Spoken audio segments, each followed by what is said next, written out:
two hands of trust. Isaiah chapter 37. Hezekiah was a king of Judah, and he was 13th grandson of David.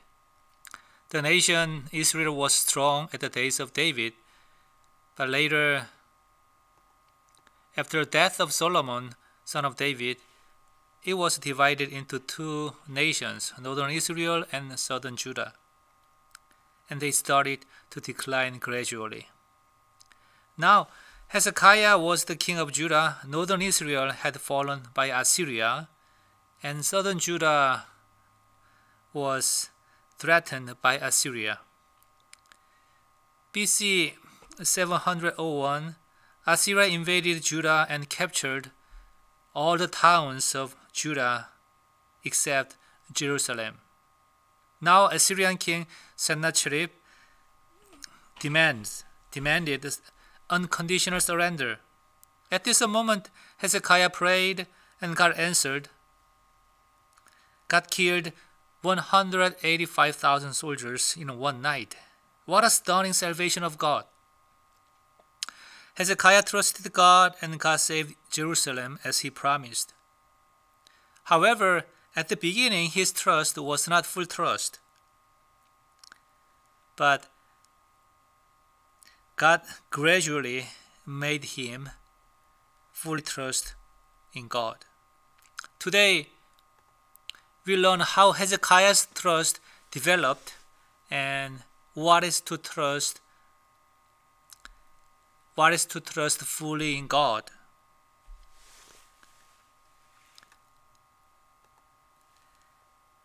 As such a threat, King Hezekiah believed in God's protection of Jerusalem, but at the same time, he sought help from Egypt.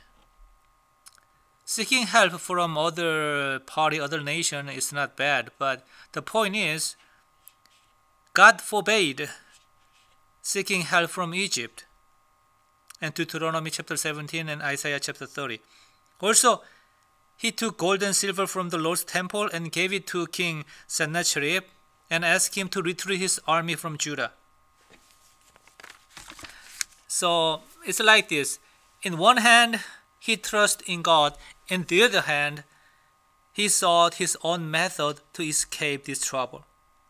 That's why I would say it was half trust at the beginning. At such a moment, as Hezekiah prayed to God, actually he asked Isaiah pray for the nation. This is what Hezekiah said to Isaiah. Isaiah chapter 37 verse 4. Perhaps the Lord your God will hear all these things the chief advisor has spoken on behalf of his master, the king of Assyria, who sent him to taunt the living God. When the Lord your God hears, perhaps he will punish him on the things he had said. So pray for this remnant who remains. Look at here.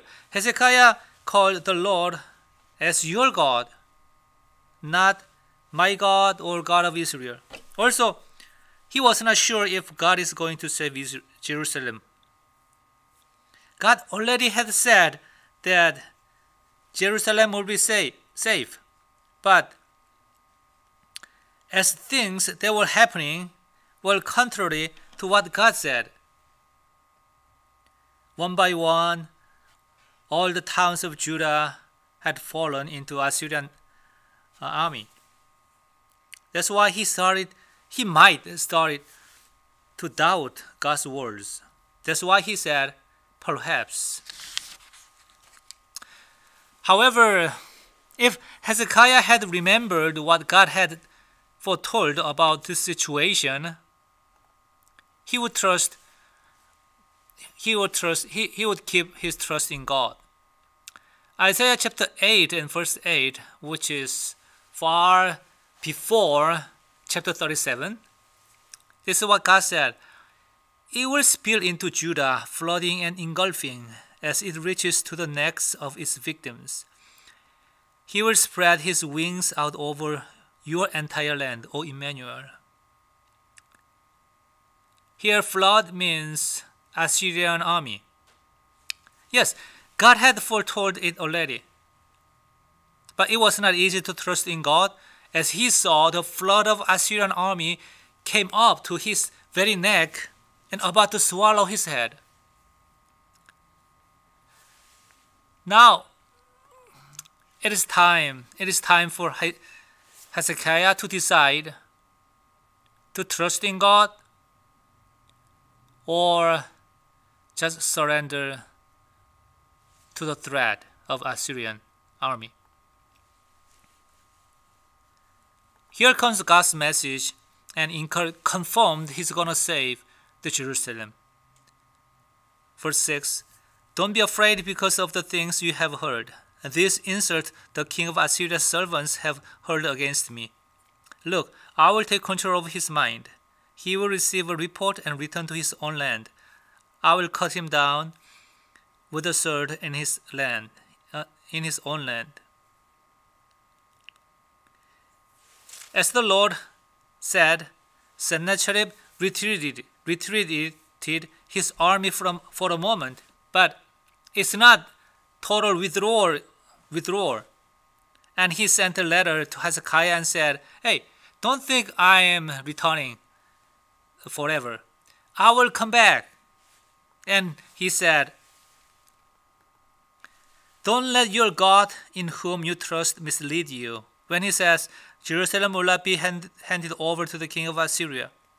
Were the nations whom my predecessors destroyed, the nations of Gozan, Haran, Rezeph, and the people of Eden in Telassar, rescued by their gods? As Hezekiah received this letter, fear gripped his heart again. Why? What Sennacherib said was true. Because Hezekiah was doubting if God really wants to save the Jerusalem or not. At this moment, Hezekiah's faith was shaken once again by this letter. Assyrian army destroyed all nations. No one had escaped. Based on what had happened, it was natural to conclude that Judah will fall sooner or later. This is how many of us understand the world and estimate or guess our future. Based on what had happened, we expect what is going to happen. However, God could not be guessed by what has happened. He is not the theory of mathematics or physics. His way is unknown. His ways are beyond our thought and minds. Then you would say, then are we serving God who is totally unpredictable? Of course not. But remember, he is a person. He has own will.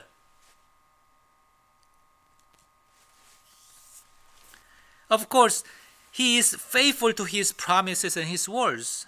That's why only through his words we can expect his next move. The return to the Hezekiah story. So Hezekiah needed to decide whether to surrender to Assyria and beg his life, or to trust in God and to seek his rescue.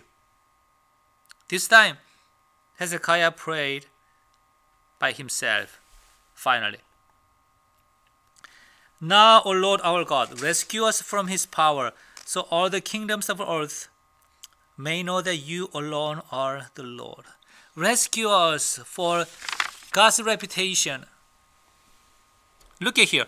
As he decided to trust in God, he risked his life. If he really wanted to survive, probably surrender to Assyria is easier way. But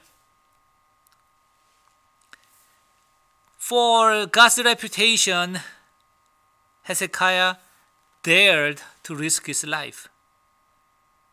If he surrendered, would mean that Hezekiah agreed that God could not save Jerusalem from the Assyrian king.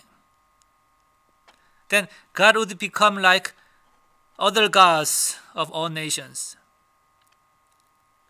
That's why Hezekiah wanted God to rescue Jerusalem. So he cared more about God's reputation than his own life. This is the nature of trust. If you risk your money or anything valuable to you, you show your trust in God. At the beginning, Hezekiah seemed to trust in God halfway, but God cut off all other hopes. And same time, God confirmed him of his salvation. And finally, God made Hezekiah trust in God fully. Now,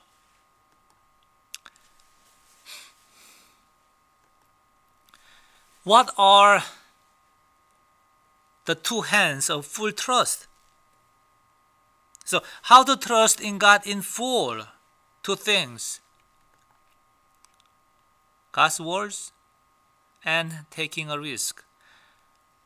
You gotta believe in God's words and you gotta be courageous to take a risk. First, we should focus on God's words. As Hezekiah prayed to God for rescue, God answered to him very long, like long verses there. But this verse 26 is one of it. God's point is like this: I have foretold already. Certainly you must have heard. Long ago I worked it out, in ancient times I planned it, and now I'm bringing it to pass. The plan is this: 45 cities will crash into heaps of ruins. Don't be panicked.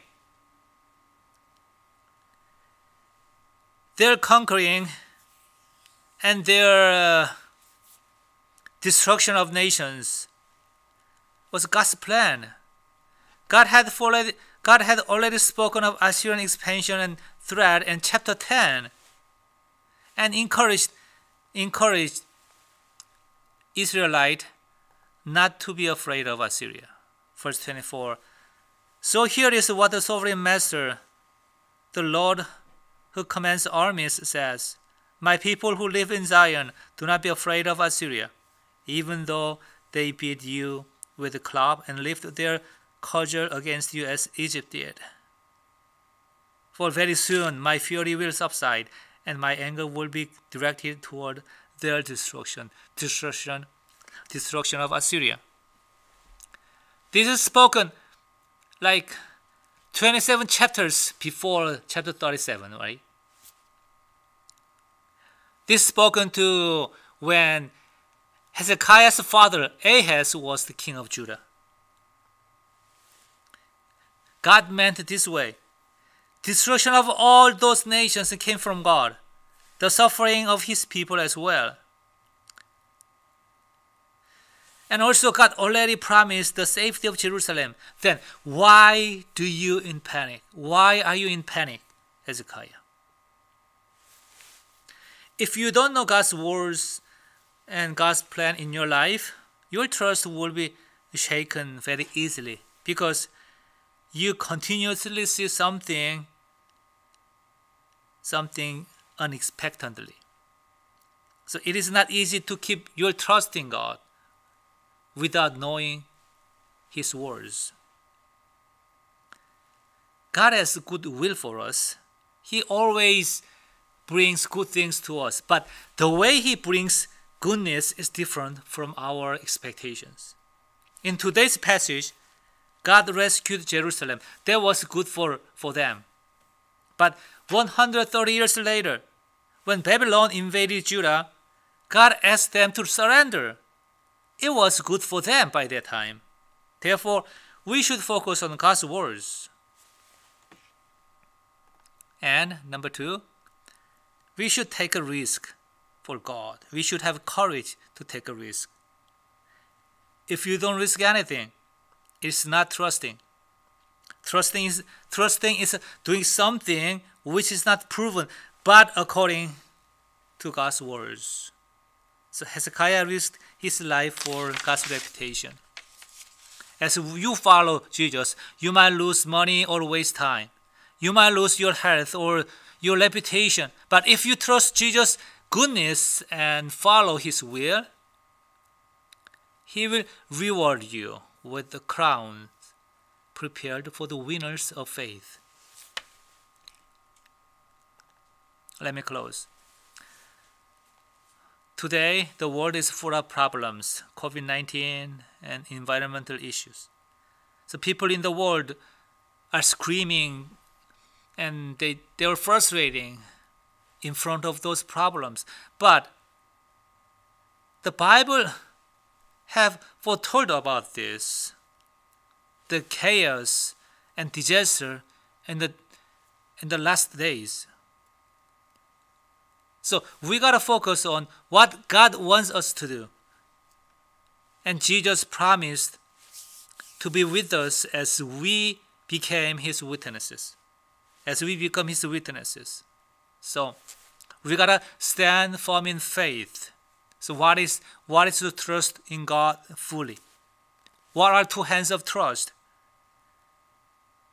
Trusting is knowing God's words and being courageous to take a risk.